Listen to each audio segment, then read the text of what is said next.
வணக்கம் நேர்களே. வாரத்தின் இறுதி நாள் நமது சந்தைகள் ஒரு உற்சாகத்துடன் முடிவடைந்திருப்பது குறிப்பிடத்தக்கது. நாம் போன சண்டே அன்னைக்கு கூறியது போல மார்க்கெட் ஒரு லெவலுக்கு மேல வந்த பிறகு நம்ம ஒரு குட் ஆல் ஷார்ட் கவரிங் பார்க்க முடிஞ்சதுன்னு சொல்லலாம். 260 புள்ளிகள் அதிகரித்து 21,908 21,908 முடிவடைந்திருக்கிறது. அதுபோல mid cap and small cap பார்த்தோம்னா இன்னைக்கு 0.37% அண்ட் 0.44% ஏறி இருக்கிறது. Advances 1220, declines 995. ஸோ மார்க்கெட்டினுடைய பிரெத்தை பார்க்கும் பொழுது ஸ்ட்ராங்காக இருக்கிறது என்று சொல்லலாம். அதில் ஒரு ஆப்டிமிஸ்டிக் சென்டிமெண்ட் இந்த பிராடர் மார்க்கெட் அப்படின்னு எடுத்துக்கலாம். வாலட்டிலிட்டி மார்க்கெட்டை பொறுத்தவரை பார்த்தோம்னா 2.6% விழுந்திருக்கு. ஸோ இன்க்ரீசிங் இன் மார்க்கெட் வாலட்டிலிட்டி குறைந்திருக்கிறது என்பதனை குறிக்கிறது. அதுபோல இன்றைய தினம் மெயினா இந்த ஏற்றத்திற்கு எல்லாருக்கும் என்ன காரணம்னு தலையை விடிச்சு எல்லாரும் ஏகப்பட்ட போன் கால் இன்னைக்கு வந்தது. காரணமே ஐடி செக்டார் தான். இன்னைக்கு ஐடி ரொம்ப அருமையா ஏறி இருக்கு. அடுத்தாற் போல நிப்டி பிஎஸ்சி பேங்க்ஸும் ஏறி இருக்கு. தென் ரியாலிட்டி, இது மூணும் இன்னைக்கு ரொம்ப அருமையா மேலே ஏற்றி மார்க்கெட்டை நிறுத்தியிருப்பது இந்த 3 துறைகள் தான் அப்படின்னு சொல்லலாம். அதுபோல media, health care and auto top losers today. Individual ஸ்டாக்ஸை பொறுத்தவரை பார்த்தோம்னா இன்னைக்கு டாப் பர்ஃபார்மர் இன்ஃபோசிஸ் கிட்டத்தட்ட ஒரு 8% ஏறி இருக்கு. Then ONGC, tech Mahindra, L&T Mindtree, TCS, Wipro, HCL tech, then Tata consumer products, State Bank of India, L&T இவையெல்லாம் இன்றைய தினம் ஏறிய பங்குகள். ஸோ மார்க்கெட்டை ஒரு முன்னெடு நிறுத்தத்துக்கு இவையெல்லாம் ஒரு முக்கிய காரணம் என்று சொல்லலாம்.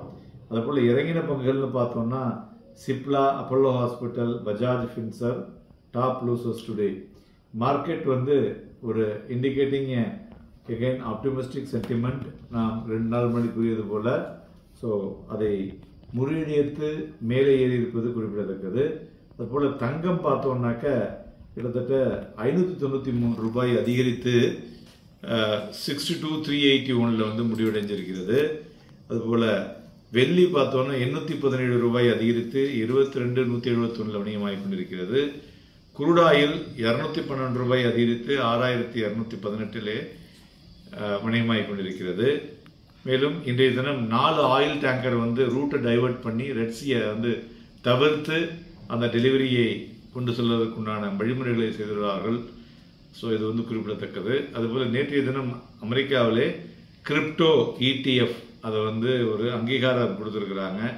ஸோ அதனால் அதை ஒரு அசட் கிளாஸாக ட்ரீட் பண்ணி என்ன பண்ண போகிறாங்கங்கிறது தெரியல. இருந்தாலும் நம்ம ஆர்பிஐ என்ன சொல்லுதோ ஆர்பிஐனுடைய இன்வால்மெண்ட் எப்படி இருக்குன்னு பண்ணுறது நல்லதுங்க.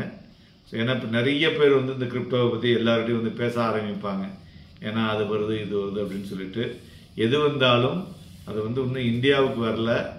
இந்தியாவில் ஆர்பிஐ பர்மிஷன் கொடுத்து அது வரும்பொழுது பண்ணுவது உங்களுடைய பணம் உங்களுதாக இருக்கும், இல்லைன்னா உங்களுடைய பணம் உங்களது இல்லை. ஓகேயா? பிளாக் டீலை பொறுத்தவரை பார்த்தோம்னா கிரி இண்டஸ்ட்ரீஸ், கில்லட், டாடா கன்சூமர் அண்ட் டைட்டா இதெல்லாம் நடந்திருக்கு. இன்றைய தினம் டே லோ பார்த்தீங்கன்னா 21,715 காலையில் ஒரு 9:30 மணிக்கு வந்ததுங்க. அதுக்கப்புறம் அந்த இடத்தையே காமிக்கல. ஸோ நேற்றைய தினம் க்ளோஸ் 21,647.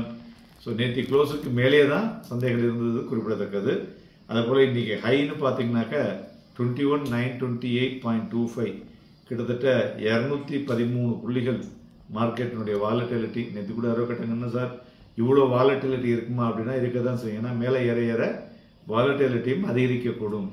ஏன்னா அன்றைக்கி 7,000 இருந்தது, அதனால் 50 பாயிண்ட்டுங்கிறது பெரிய ஜாஸ்தியாக இருந்தது. இன்றைக்கி 20,000 இருக்கும்போது இந்த 10% 200 பாயிண்ட் இருக்கிறது தானே, அதில் ஒன்றும் தவறு கிடையாதுங்க. ஸோ அப்படி தான் நம்ம அதை எடுத்துக்கணும். அப்புறம் மேலும் டெக்னிக்கலாக நிஃப்டியை பார்த்தோன்னா நிஃப்டியில் ஃபியூச்சரில் எபோவ் ஆவரேஜ் வால்யூம் நடந்திருக்கு. நிஃப்டியில் பேங்க் நிஃப்டிலையும் ஒரு நல்ல வால்யூம் நடந்திருக்கிறது. மெயினாக இன்றைக்கி இந்த ஐடி செக்டார் ஒரு renew the momentum to the மார்க்கெட்னே சொல்லலாம்.